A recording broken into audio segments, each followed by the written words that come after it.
महाविकास आघाडी आज निवडणूक आयोगावर धडकणार. दुपारी 12:30 वाजता महाविकास आघाडी शिष्टमंडळ निवडणूक आयोगाकडे. दिवाळी आधी सुटकेचा निश्वास. एसटी कर्मचाऱ्यांचं आंदोलन स्थगित. एसटी कर्मचाऱ्यांना मिळणार 6,000 बोनस. आता फंडाचे सगळे पैसे काढता येणार. ईपीएफओचा नवा निर्णय.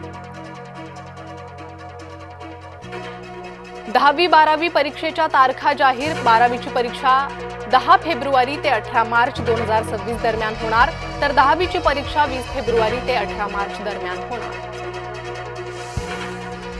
निलेश घायवळच्या विरोधात आणखी एक गुन्हा. बनावट पासपोर्ट प्रकरणात घायवळ आणखी अडचणी. भंडारा जिल्ह्यात औषध दुकानांची तपासणी. 3 औषध दुकानांवर कारवाई. डॉक्टरांच्या चिठ्ठीशिवाय औषध दिल्यानं कारवाई. आमची मनसेसोबत कोणतीही युती नाही. मनसेला महाविकास आघाडीमध्ये घेण्याबद्दल कोणतीही चर्चा नाही. महाराष्ट्र काँग्रेस प्रभारी रमेश चेन्नीथला यांची माहिती. पुण्यात पोस्टरवरून मनसे अभाविपमध्ये वादाची ठिणगी. अभाविपच्या शाखेला टाळं ठोकण्याचा मनसेचा प्रयत्न. मनसे कार्यकर्त्यांवर गुन्हा दाखल.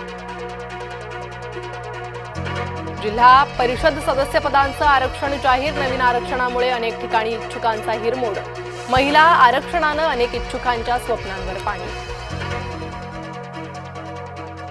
नागपूरच्या वानाडोंगरी नगर परिषद क्षेत्रातील मतदार यादीत घोळ. एकाच घरात तब्बल 200 पेक्षा जास्त मतदार. जिल्हा प्रशासनानं दखल घेऊन चौकशी करण्याची मागणी. कोल्हापूरकरांचा प्रशासनाविरोधात रोष. रस्त्यांवरील खड्ड्याचा केला वाढदिवस साजरा. कोल्हापूरचं नाव झालं खड्डेपूर.